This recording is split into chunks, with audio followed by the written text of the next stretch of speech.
So we've now moved into the iron play section, and again, going previously what we talked about, we need about 40% of greens in regulation to get into those 70 numbers.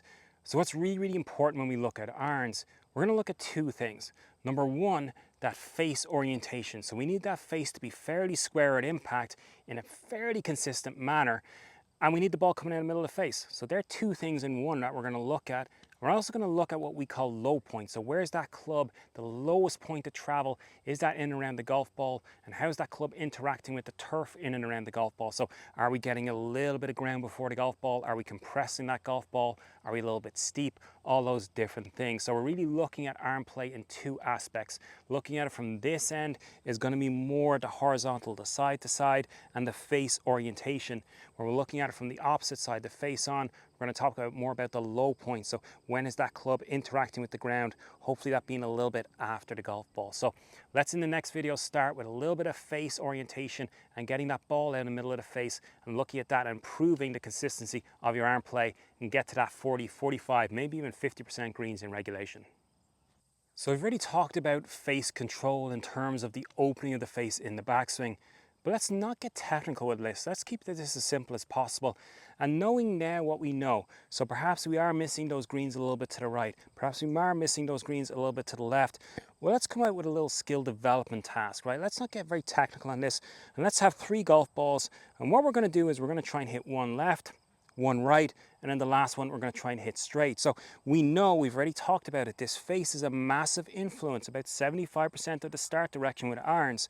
So if I want to hit this golf ball to the left, I'm not going to set up aiming to the left. I'm going to try and do it at impact. So what I'm going to do is set up nice and square, and as I get into impact, my idea is to get that face pointing left at impact, get that ball starting out there. So we kind of set up all square, get this face left at impact, and get that ball starting left. Perfect. Okay, let's do it again, but this time we're going to get the ball starting to the right. So I'm going to do the opposite. So I'm going to try and feel that face being a little bit more open at impact, right? So that's the complete opposite. So get set up, let's feel this face more open, and then I get a ball out to the right-hand side.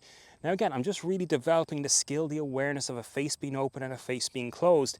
And then as this final ball, ball 3, I'm going to try and go straight down the middle, okay? So let's see if we can get this one to go as straight as we possibly can. Not bad, okay? So again, this nice little drill, irrelevant of what your issue is, whether you are missing it right, whether you are missing it left, this nice little skill development task, getting that awareness of where the face is, whether it's open, closed, or square, can be massively beneficial to your iron game. Really important. So a drill I would do an awful lot, a little bit left, a little bit right, somewhere in the middle, just right. Really good for developing your skill and your awareness of face control with your iron play. So our second strategy when we're looking at the actual start direction, so we're talking about face angles still with the irons, is creating this goal. Now we've already created these with the driver, okay, this kind of goal post scenario. With the irons, we're just going to narrow it down. So I have them very close. Now I could also have just one stick there and use it as an influence to move around the stick left to right, right to left, etc. But we've chosen this one instead because I think it's a little bit more efficient in terms of feedback. So I have my little goal set up, and ideally all the idea is can I get that ball to start between those 2 sticks? So as I get set up, to get that ball to start between those 2 sticks, I got to control that face.